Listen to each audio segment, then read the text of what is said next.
how far we've come. Episode 5. Got to be over halfway by now, surely. But we're getting close. And look what's arrived. My braided rear brake line from hell.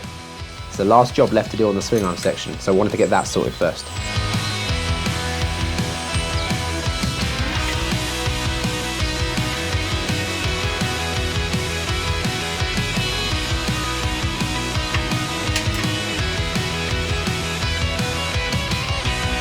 The freshly restored subframe was next, which went in without any trouble. Do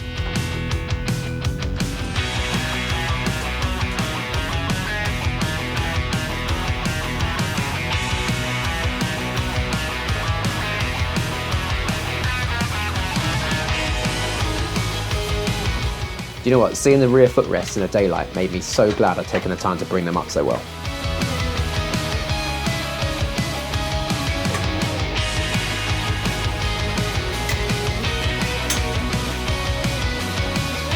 Now that was in, I could fix the rear brake reservoir in its home before fitting the under tray.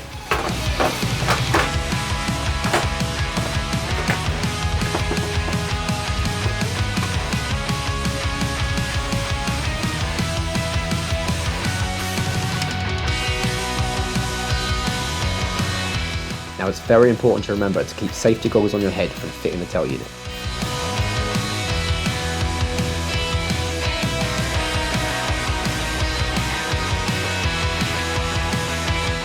Finally, I fitted the coolant reservoir before moving on to the absolute bird's nest that lay further forward. I decided to start with the fuel system, so I took the pump out first. I had no reason to suspect anything was wrong with it, but I figured I'd check the contacts and give it a clean, and I'd even replace the rubber gasket too.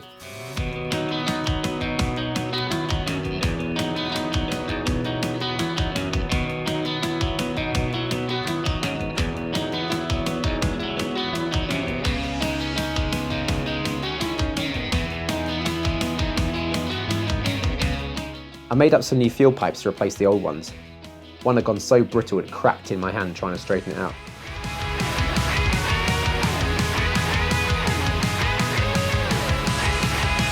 Fuel system wise, that was it now until I dig the carbs out again. So next up was the loom. In the last video, I'd alluded to the fact that it needed some love, so I gave it a thorough inspection to see where the fixes needed to be made. I peeled off all the old duct tape from the previous owner's pod job repairs. I even found a dodgy chocolate box connector on the reserve switch circuit, so I figured I'd sort that first. It wasn't ideal being so close to the connector, but a simple solder and heat shrink fix would be miles better than what had been done before. Yeah, that's good enough for me. The connector at the other end of the lead had corroded from the years of riding in the rain, so I swapped that out for a waterproof connector.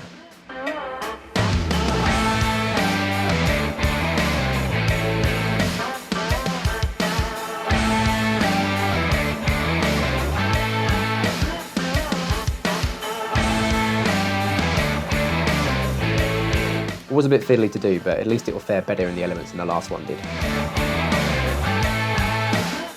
I carried on inspecting and cleaning the various parts of the loom. The relays and accessories all came off for a good wipe down, and I retaped the areas that needed it most. Other than those problem areas, the majority of the loom just needed a good clean. Now, with the loom in good shape, I put the ignition unit, fuse box and relays back on and connected up the rear lights.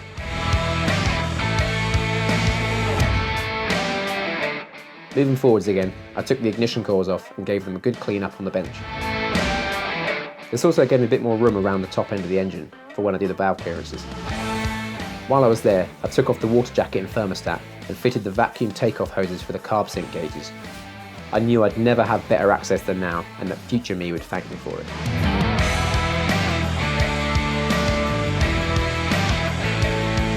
Whoa, wait, let's go back a sec.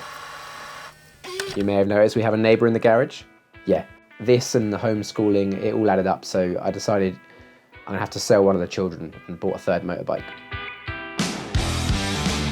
It's a 97 ZX7R, and it's a really good example. It's been dry stored for 7 years. So it'll need a good service, but it should be a lovely addition to the stable. I'm trying not to let it distract me from the X-Up though, otherwise I'll never get it finished. Do leave a comment if you'd like to see me film the restoration of this after the X-Up's done. so it doesn't seem as dramatic this time, but just lots of little jobs that just really needed doing. Next time, I stick the rear wheel back on so I can fit and bleed the brake, and then I delve into the valve clearances. Whose idea was it to have 5 valves per cylinder? Spoiler alert, all 20 were out.